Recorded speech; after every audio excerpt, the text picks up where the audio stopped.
Meu nome é André Bolini, sou candidato pelo Partido Novo. Eu tenho 20 anos, embora não pareça. Sou estudante de Administração de Empresas na FGV e Direito na USP. Eu gosto de começar todo o debate me colocando aqui com uma voz liberal. E eu gosto de fazer isso para quebrar alguns estigmas que às vezes estão presentes e são falaciosos. Eu sou liberal e eu estou aqui para defender a propriedade privada, não dos grandes empresários, da elite econômica, mas do morador de rua, daquele cara que teve a sua casa demolida para dar espaço para o estádio da Copa. Eu estou aqui para defender a liberdade comercial, principalmente do artista de rua, do pequeno empreendedor, que hoje encara uma verdadeira máfia no setor de alvarás, por exemplo. Eu estou aqui para defender a plena liberdade de expressão, para que todos possam gritar fora Temer, fora Cunha, fora Dilma, enfim, tudo isso. Mas é importante salientar, eu sei que o debate nacional está esquentado, é importante, mas a gente está aqui como candidato a vereador. Então a gente tem que lembrar disso na hora de debater propostas. Vamos ficar nas propostas do município. Tenho proposta para empreendedorismo, para saúde, para educação, enfim. E lembrando, principalmente, que a gente está num ano de crise econômica, com mais de 2 milhões de desempregados na nossa cidade. Eu quero pautar aqui todas as minhas propostas, principalmente nesse sentido. Geração de emprego, geração de renda e circulação da economia. No mais, desejo a todos aqui um ótimo debate. Espero que vocês aproveitem para decidir o voto. E eu fico feliz de ver todo mundo participando, porque em tempos de Lava Jato e tanta descrença na política, é difícil você ver esperança e a busca em candidatos, a busca na política. Então, espero que vocês aproveitem aqui ao máximo essa conversa.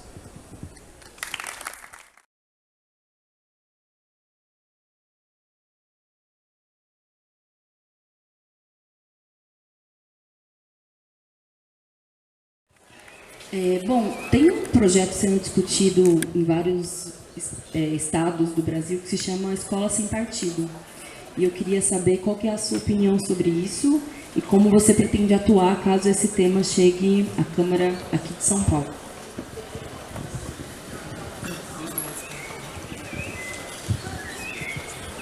Bom, Samia, em primeiro lugar, existe uma coisa que a gente não pode negar, que é a doutrinação ideológica nas escolas.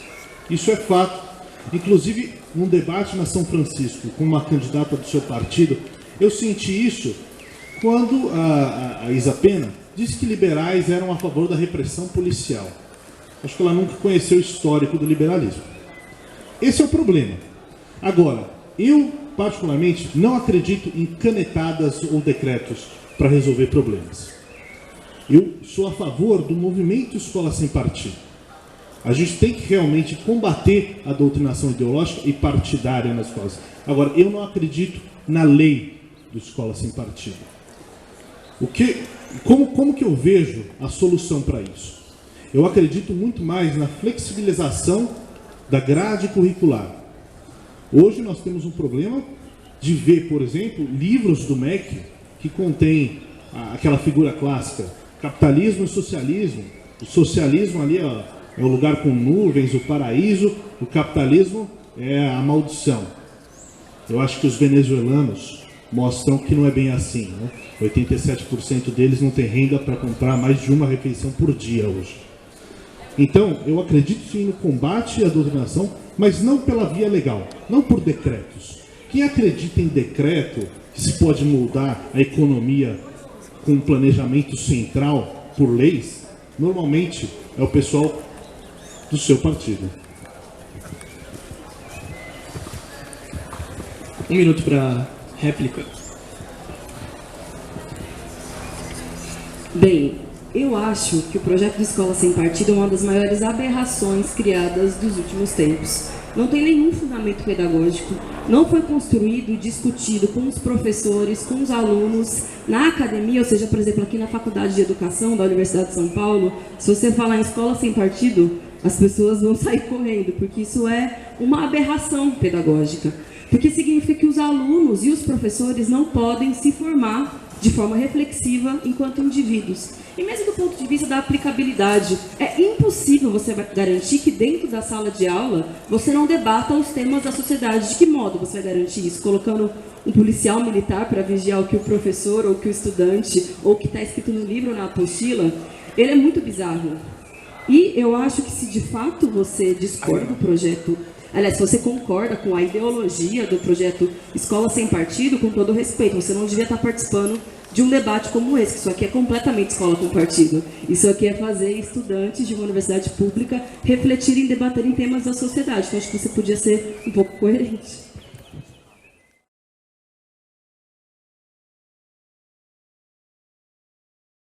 Eu vi que você defende um passe livre, né? Não apenas focalizado, mas universal. Eu queria saber como que você pretende operacionalizar e arranjar dinheiro para isso. 2 minutos. Bom, primeiro eu defendo o passe livre de fato universal. Eu acho que a gente teve uma conquista importante do movimento de juventude aqui da cidade de São Paulo, que foi quando o governo Haddad instaurou o passe livre para os estudantes, mas eu acho que ele precisa ser ampliado, não só para poder ir para a escola e voltar para casa, mas para que as pessoas tenham de fato direito à cidade, acesso aos espaços de cultura, nos fins de semana, todos os dias, e também estendido para os trabalhadores, enfim, porque a gente não estuda mais, mas também tem que ter direito a participar da cidade. A questão orçamentária do município ela é bastante questionada e discutida nesse processo eleitoral. E uma das bandeiras que a gente, junto com a Luísa Erundina, vem defendendo nesse processo é que se faça uma auditoria da dívida pública e que se tenha uma participação popular com relação ao orçamento da cidade. Porque, de fato, ele fica, muitas vezes, exclusivamente nas mãos do poder político da cidade, e a população não tem direito a participar e a opinar para onde devem ser destinados recursos e de que forma os recursos são de fato administrados. E eu acho que a saída para a gente conseguir de fato construir uma cidade que seja mais democrática, que garanta direitos e serviços públicos de qualidade, é o aumento da participação popular, da transparência e de novas formas de ocupar os espaços da política. E para isso é fundamental que o setor público esteja em constante diálogo com os movimentos sociais. Eu acho que o tema da tarifa é um dos principais temas que tem mobilizado e polarizado a cidade de São Paulo. Acho que as mobilizações de junho de 2013, por exemplo, que de lá para cá despontaram uma série de outras mobilizações, especialmente do setor da juventude, foi um tema que polarizou a sociedade porque diz respeito ao direito à cidade, à forma como os serviços públicos são administrados, ou então a forma como a representatividade política se dá na cidade de São Paulo e em todo o Brasil.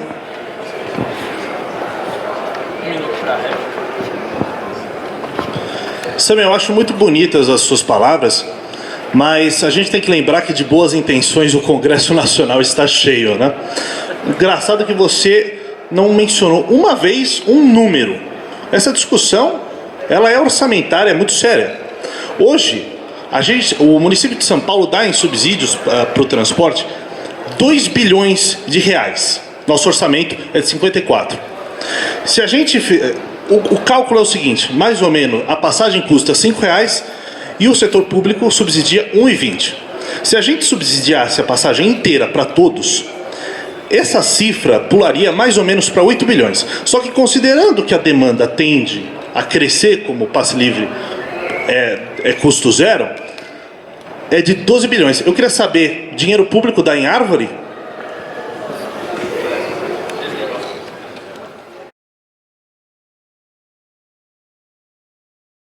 Colaborar para a geração de empregos para a população LGBT, principalmente para a população T, que é a que mais sofre preconceito e muitas vezes é excluída socialmente, buscando emprego informal como alternativa, já que muitas empresas não contratam trans. Tal fato é relatado por muitos alunos e alunas de um cursinho popular voltado para a população T, em que eu dou aula. Então eu vou sortear quem vai responder. Foi para Gabriele Jordano.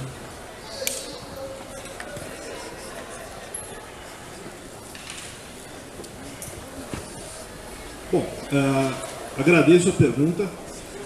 A geração de empregos hoje eu acho que deve ser a pauta fundamental para a maioria dos candidatos, dadas as proporções da nossa crise econômica.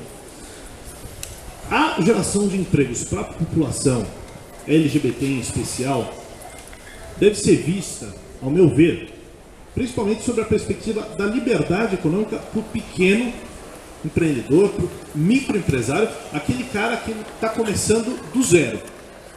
Por quê? A gente sabe que muitas vezes pessoas da população LGBT são expulsas de casa, são marginalizadas, acabam caindo, por exemplo, na prostituição. Isso porque o cara tem uma série de dificuldades para conseguir crescer na vida.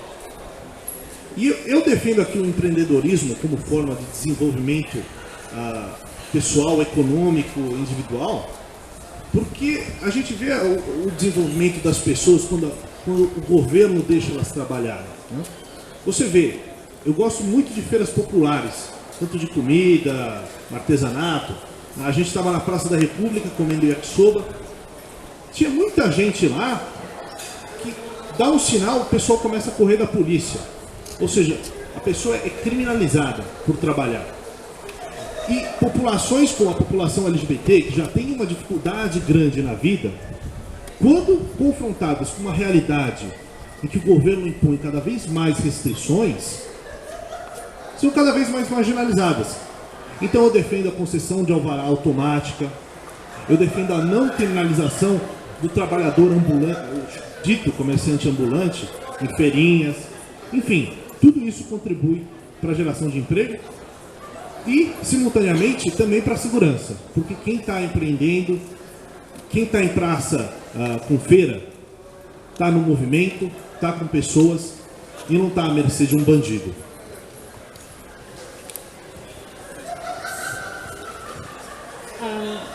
Principalmente se tratando de trans, tem alguns relatos de que eles abandonaram a escola muito cedo e por uma série de preconceitos e falta muito qualificação de mão de obra, conhecimento e preparo.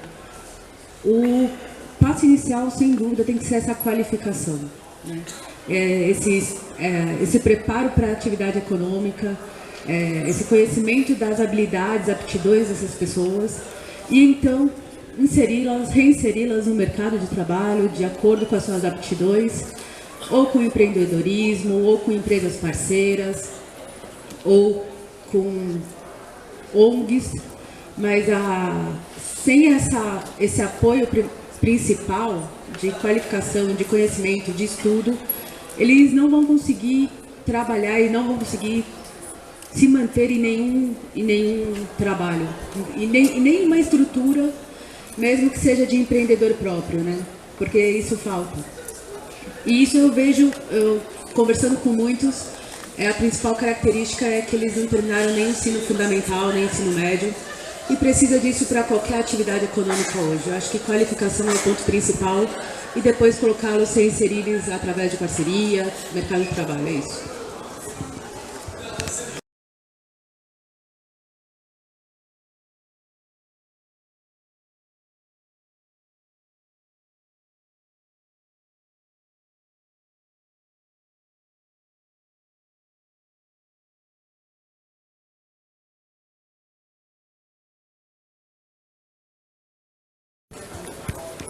Bom, em primeiro lugar, queria agradecer ao Centro Acadêmico pela organização desse debate, cada vez mais necessário para a gente conhecer as propostas e ideias dos candidatos.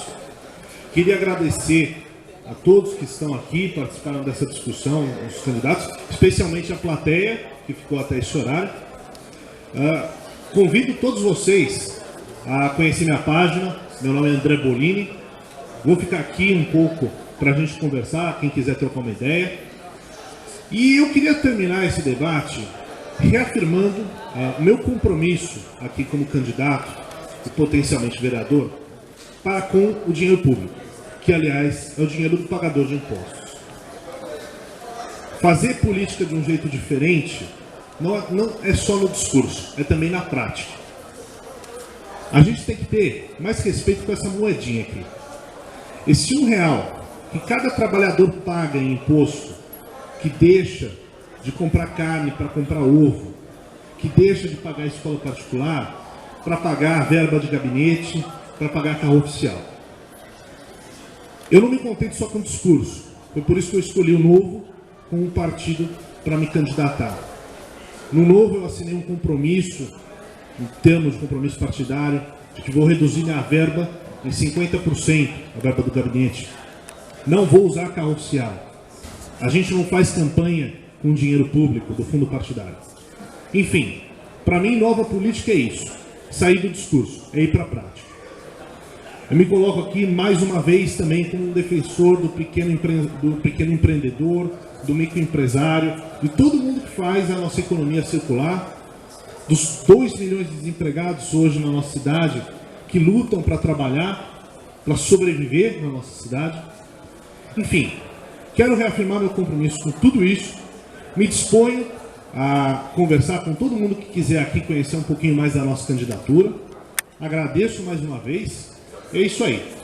Próximo domingo, meu número é 30777. Convido todos vocês a conhecerem minhas propostas e, se gostarem, darem um voto para mim. Muito obrigado.